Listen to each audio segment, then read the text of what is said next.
Talvez você tenha ouvido falar, ou talvez não, de algo chamado Bolaines. O que significa isso? Bolaines é uma formação geológica natural que está ocorrendo no Mar Morto. Porém, pelo fato de brotarem águas doces, diríamos assim, destas formações geológicas naturais, algumas pessoas estão interpretando como sendo isso um sinal do tempo do fim, um cumprimento da profecia, por exemplo, de Ezequiel 47, que promete que águas limpas fluirão do Mar Morto e tornarão estas águas puras.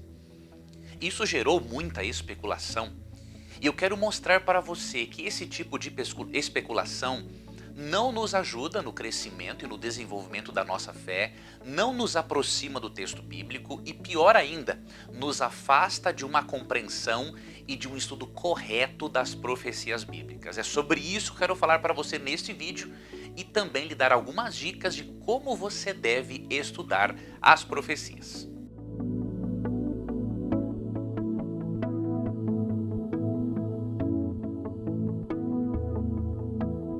Bolaines são formações geológicas naturais que estão ocorrendo no Rio Jordão. O que seria isso? Ano após ano, o Rio Jordão está recuando, está esvaziando. E obviamente que por virem irrigações e águas de outras fluentes, estão ocasionando no Jordão espécies de ocos, de buracos, porque ali existia muito sal. Então quando esse sal é derretido pela água que vem de outras fluentes, o sal é derretido e ficam ocos, ficam buracos. E por ali estão brotando águas limpas, águas doces. E por quê? Porque isto vem de outras fluentes, vem de outros rios, vem das águas da chuva. Então isso é um processo, uma formação geológica natural e que os geólogos não têm dúvida alguma da naturalidade do processo. O problema é que muitos cristãos desinformados e até mesmo sensacionalistas estão interpretando isso como um fenômeno sobrenatural, como se os geólogos não soubessem o que está acontecendo. E eles chegam ao ponto de relacionar este fenômeno geológico natural com a profecia de Ezequiel capítulo 47. Ali em Ezequiel capítulo 47 há uma promessa de que Deus purificaria as águas do Mar Morto para que em toda a região por onde passassem essas águas, na região de Israel, eles tivessem muita fartura, muita prosperidade. Por onde passassem aquelas águas, eles teriam muitos peixes para se alimentarem. As árvores plantadas próximas a esse local dariam muitos frutos. Então em Ezequiel 47, Deus promete prosperidade ao seu povo, em consequência destas águas purificadoras que ele traria para o Mar Morto. O detalhe é que as pessoas viajam na maionese.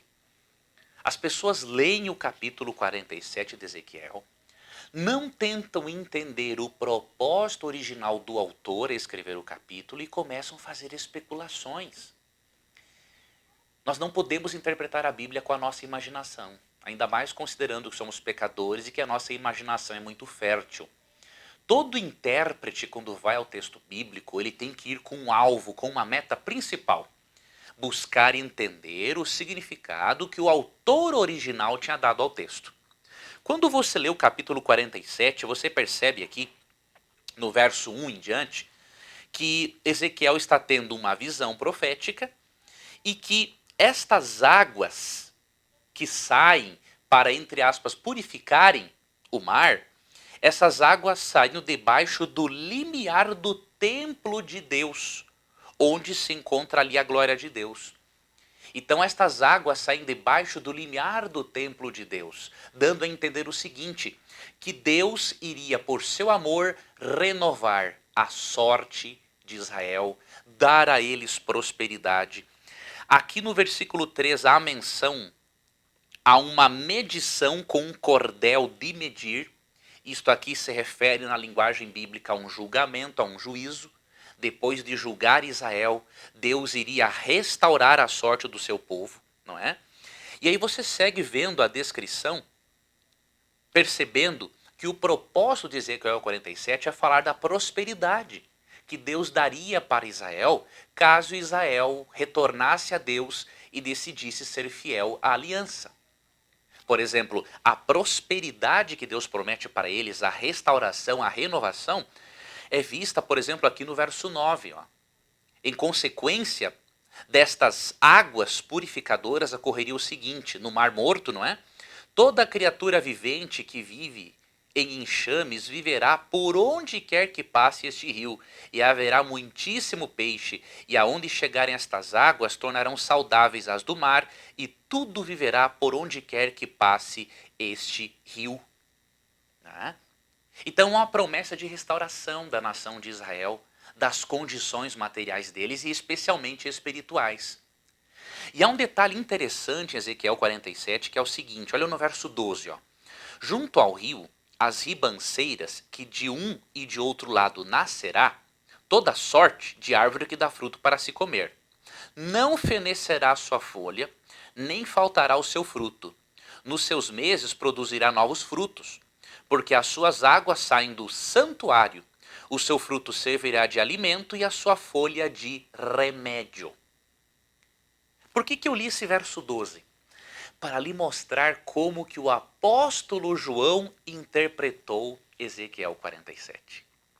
Será que ele interpretou Ezequiel 47 como tendo uma aplicação para o Israel teocrático, diríamos assim? Ou seja, Deus purificaria as águas do Mar Morto por meio de um fenômeno geológico chamado bolaines, para cumprir a profecia de Ezequiel 47, a resposta é um não com todas as letras maiúsculas. E aí eu lhe faço uma pergunta.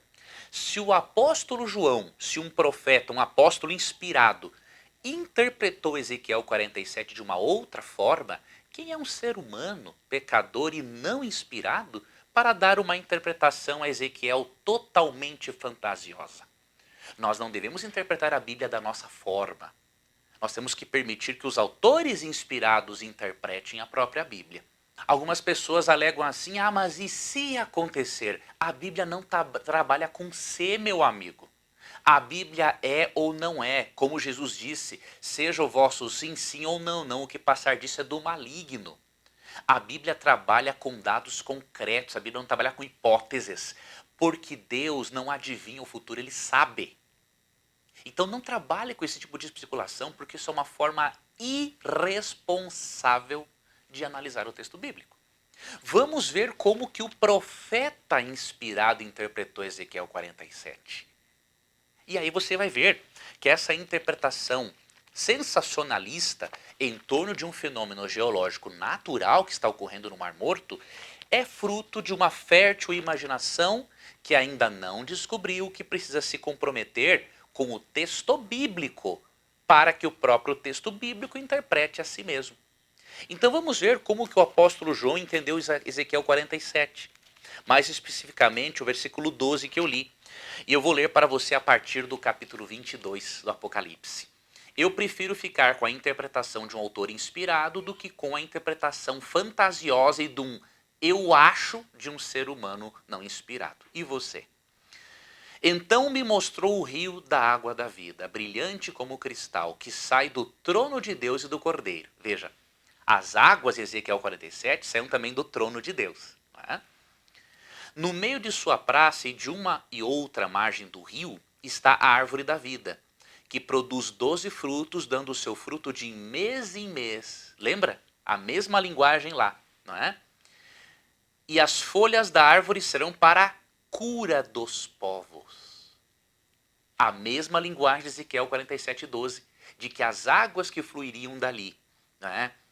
Trariam cura para os povos. Ou seja, o apóstolo João não interpretou Ezequiel 47 como tendo um cumprimento literal, a não ser na época de Israel, caso Israel tivesse sido fiel a Deus. Para o futuro, o apóstolo João, ao receber a visão do Apocalipse, com a ajuda de Deus, ele compreendeu que já que aquela promessa não pôde se cumprir com Israel teocrático, porque não decidiu voltar-se para Deus, agora isso será cumprido de uma forma muito mais ampla com o Israel espiritual, que é a igreja, que se compõe dos filhos de Deus.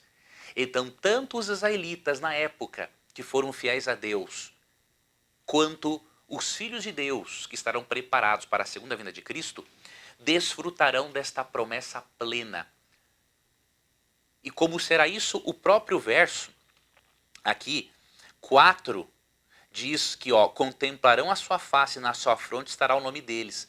Nós vamos poder desfrutar das bênçãos, da prosperidade, da vida plena em Deus, essa vida que vai fluir do trono de Deus, porque Deus estará aqui na terra conosco.